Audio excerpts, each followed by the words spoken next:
As an entrepreneur, when you want to do worthy work, you must think outside the box. My guest shares a story of her client who, in his quest to expand his business, he needed to find owner-operators, guys who had trucks. You know where he looked? Strip clubs. There he found people who owned trucks and were eager to work, and he used their services to build his thriving business, doing worthy work. What are you letting hold you back? Take a listen and hear all the stories of successful people who are thinking outside the box and bringing solutions to problems that they have. Enjoy. When you live in Toronto, your portfolio looks different of the type of businesses. They're a bit more established. But in Alberta, it was awesome because it was literally these made from the bottom, now I'm here stories. Like, you will not believe. Like I said, there was one guy, he's apparently has the only contracts for 18-wheelers in Canada because he finessed a way to get them up here back in like the 80s or the 90s or whatever. There's another guy, he dropped out of school because he had a learning disability, went and worked on oil rigs, and he went and started a multi-million-dollar oil vac operations business. And when the pandemic happened and the oil crash and all these things have been happening, his business has sustained throughout that, right? And he didn't go to any fancy school. He has grade 10 up to grade 10 education. He is a redneck guy. If you saw him, you would never think twice. Even the way that he built his business, he went alternative routes to finding ways to find people who work for him. But like, those are the stories for me that are like, for example, in the oil and vac trucking business, a lot of times they'll hire employees and they'll buy trucks. He was like, I'm not going to do that. I'm going to contract out to these people. So guys will already have their trucks and stuff. They can come. And where he went to find his clients, he didn't advertise in like the regular business. Funny enough, he actually went to the strip club to go and find them because that's a big thing up in Fort McMurray back in the day. But when I say like, you have to think outside the box to grow your business. Yeah. That's the perfect thinking outside the box. I'm not saying you gotta go to the strip club to do that, but to me, those are the stories I love because I'm just like, we get taught as, in society, and especially I feel like, my upbringing, I don't know if it's but it's like, go to school and learn, and everything you need to know is in school, and be corporate, and da da da. And I look at these stories and I'm just like, wow, these guys really, they're really like, I'm living life, and I'm just gonna do what needs to happen to get these deals and build this business. And to me, those are the greatest transformations because when you see them on the road, you'd never think twice, but they're more successful than the person you see in the fancy suit walking down on Bay Street, So this one goes back a ways. So I work with, to be more tangible, I work with coaches, consultants, expertise-based entrepreneurs for the most part. And I teach them how to grow their businesses through online courses, but implicitly I teach business skills, right? I want to empower people to better understand how to think about their business. And we ran this little course many years ago about business model fundamentals.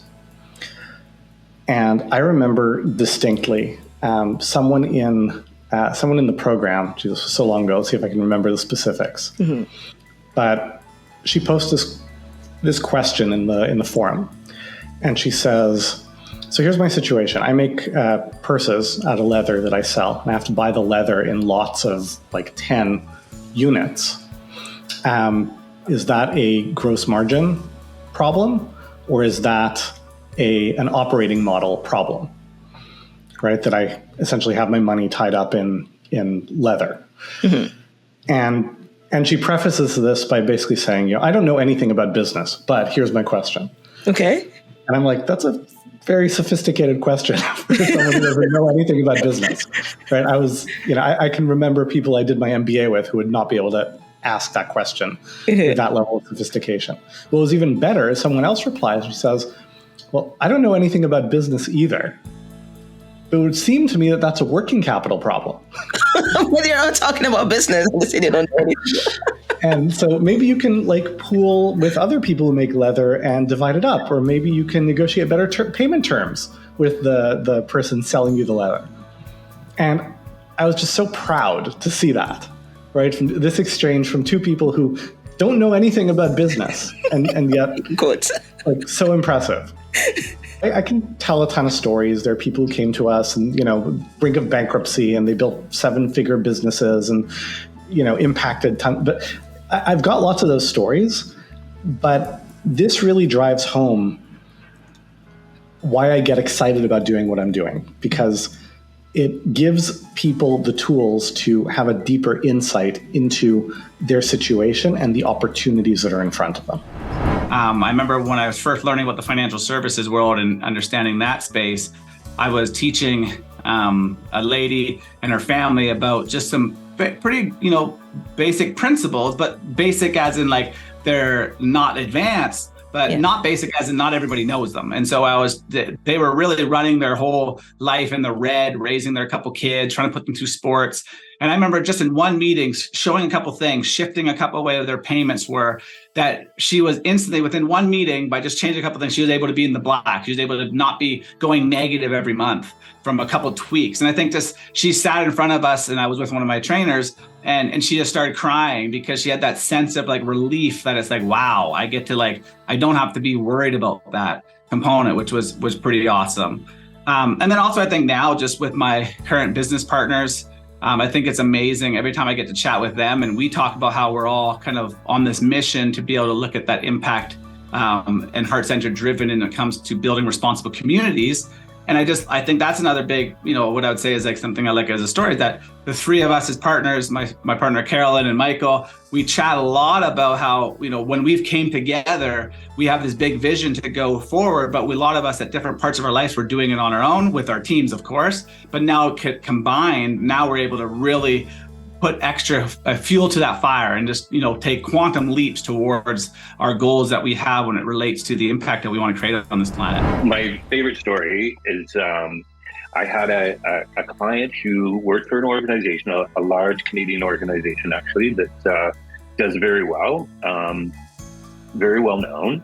And he was at a VP level, and he was also starting his own company. And his issue when he came to me was that he just found that he could only get to a certain point, and he was just frustrated and struggling with getting it off the ground. And then through working with him together, a huge part of his issue was time management and focus, and not having a plan, a set plan for what he wanted. Like if I asked him, like, where do you want this place to be in 5 years? And he couldn't answer that question. And so we broke it down, and we put together a 3, 6, 12, and 18-month plan. And then, what were the most important people that you had to have involved in your organization to make it work, to get where you want it to go. And then within 6 months, he brought on an individual that we worked on together and brought in, and he acquired his first $1 million client within 6 months. Wow. So he was pretty happy about that. That's at his own startup that he was working at.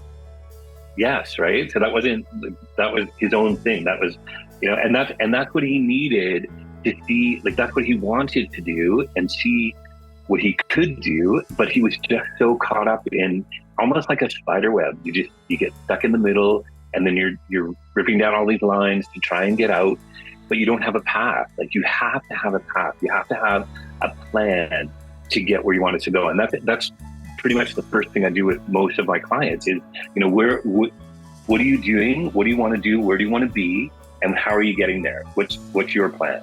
And then if they don't have a proper plan, that's what we work on. That's one of the first things we do is put it together so that they can get where they want to go, right? And since then he's acquired several more clients of the same caliber. So he's well on his way, and we're still working together to this day. And he's very successful and very happy. And it's for me, it's a really great success story because I helped the client get exactly what he wanted to get. Most of my stories are success stories. They're not all. Not all clients. You can't work with everyone. I just recently had someone that, I probably won't take as a client because we just didn't have that connection, right? Yeah. And you just kind of can sense when it's not going to work.